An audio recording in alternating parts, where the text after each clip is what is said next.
Welcome to Jocz Productions. Today we are taking a look at the first 100 days of the New Deal. And we got a lot going on during this first phase of the New Deal because Franklin Roosevelt is going to be asking Congress to do a lot in 100 days. All I ever asked is 100.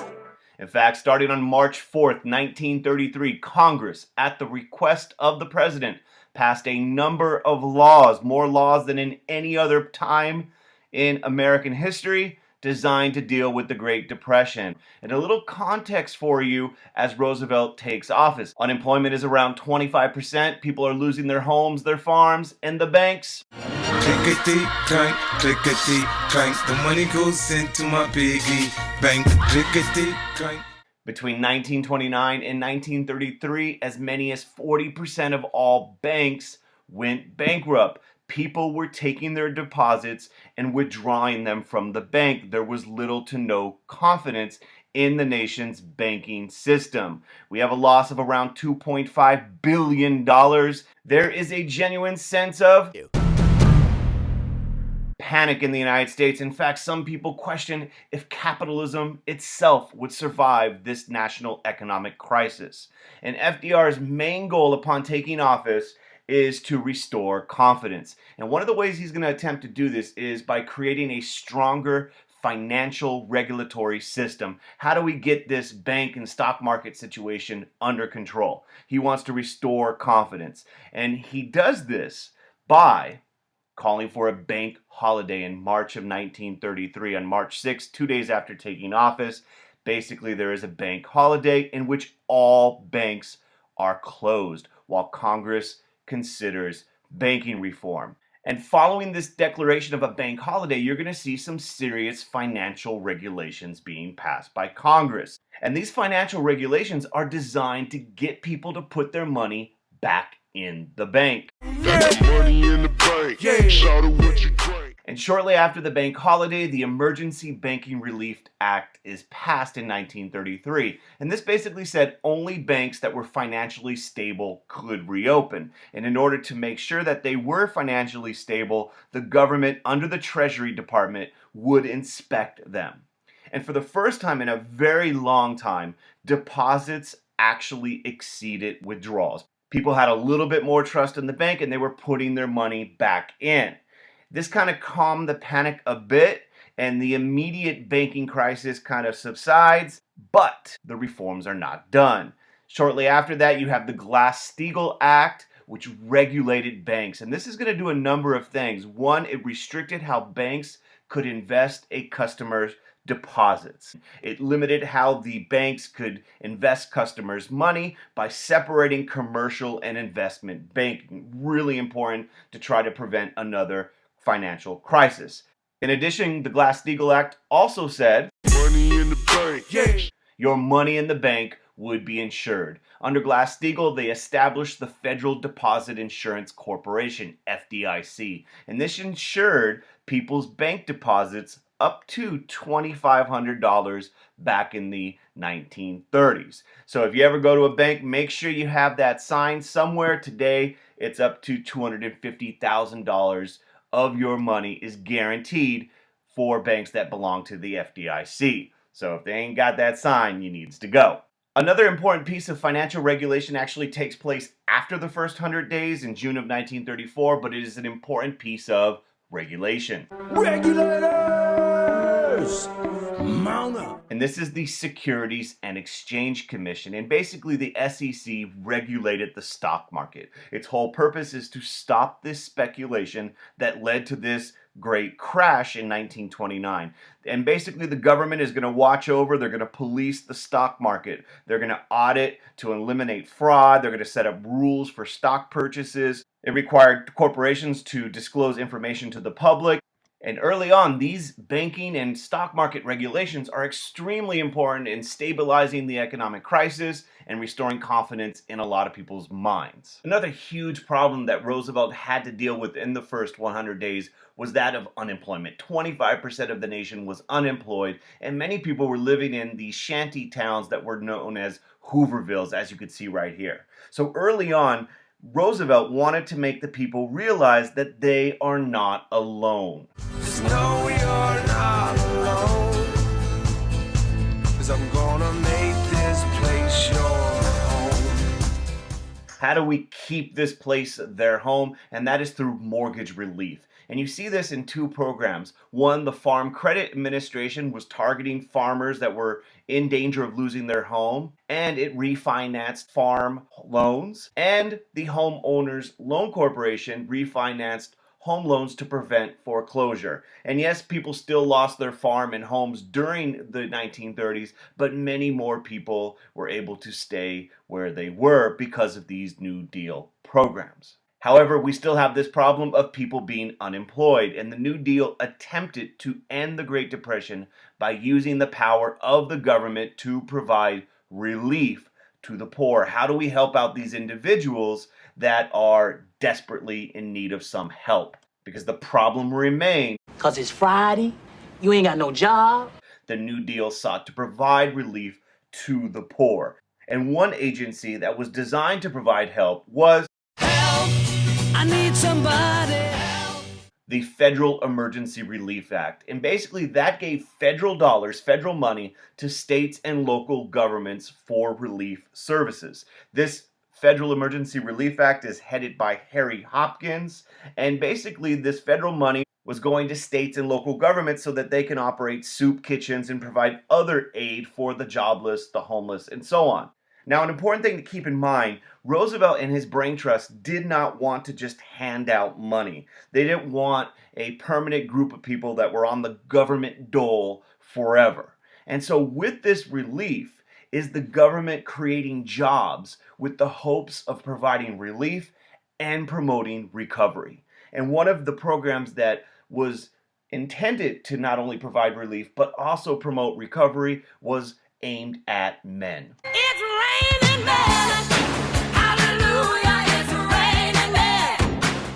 And that is the Civilian Conservation Corps, the CCC. And this employed jobless men, young men, in reforestation projects, park maintenance, and other jobs. And basically these young men would live on government camps in national parks and forests or in rural areas, and they would do all sorts of different types of jobs, irrigation projects, building reservoirs. And the idea was that they would live in these camps, they would be doing work that would benefit society as a whole, and they would send that money back to their families. And the idea here was not only are you providing this relief, but this money would be used to stimulate the economy, and it would lead to an increase in demand for goods. Now, like all the New Deal programs, none of them are perfect, including the CCC. Very often, for example, the camps that these young men lived in were segregated by race. So make sure you are looking at each of these programs with a critical eye. Another program that was designed to provide relief and recovery was the PWA, the Public Works Administration. And this provided federal money to state and local governments for public works projects, building roads, bridges, dams, and other construction type jobs. And as you can see right here, here are some young men working on a CCC project, but keep in mind, they're not just sitting around singing along to this song. It's raining men. Hallelujah, it's raining men.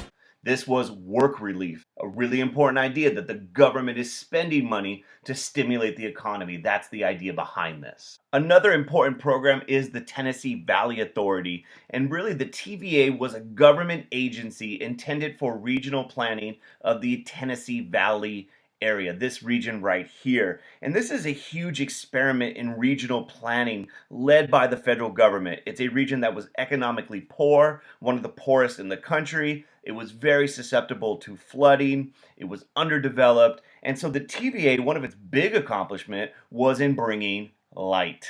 Turn up the lights in here, baby. Extra bright, I want y'all to see this. And the TVA operated electric power plants. You have hydroelectric power, bringing electricity to countless people who never had it before, building dams, controlled flooding and soil erosion. Kind of a huge, huge change for this region, providing jobs to thousands of people. And this is a big change since the TVA was the federal government helping develop a region and selling electricity at reduced rates. The government is pumping money into this region, and the TVA is a giant government corporation that largely was very successful in helping this region of the country. Now, another important part of the first 100 days focused on recovery. And industrial recovery is a key part of the first 100 days. And they're going to try to do this with the National Recovery Act, the NRA, headed by Hugh Johnson. And its goals were simple.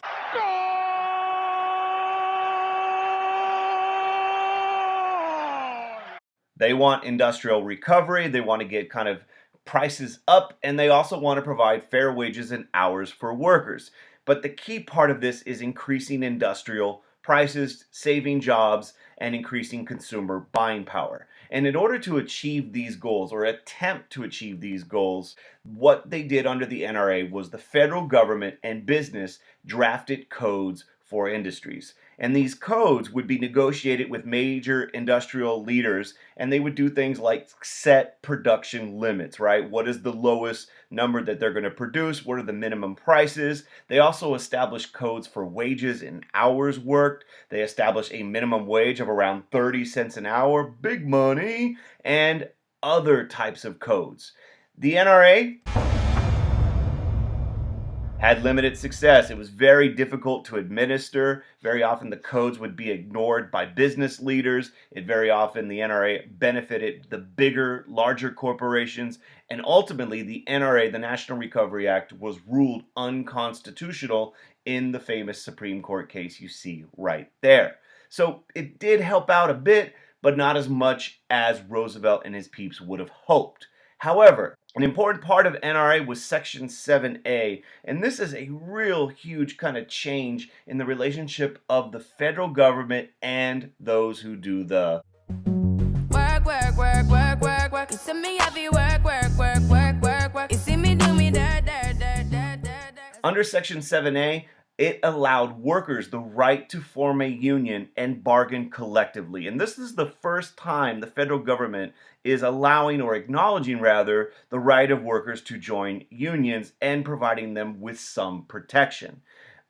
This does not create a huge change, yet we're going to see that with the real protection coming in 1935 with the Wagner Act, but it does encourage union membership, and we're going to see the Wagner Act is going to be a game changer for labor unions. And finally, your farmers. Remember, farmers were struggling even in the 1920s. A lot of overproduction led to lower prices, and you got farmers like this guy not feeling so hot. In fact, farmers had a lot of problems. They were feeling lonely. You don't have to be lonely at farmersonly.com. Hashtag farmer problems, overproduction, lower prices. They were still paying back loans from the First World War when the huge demand for farmers' food and other crops.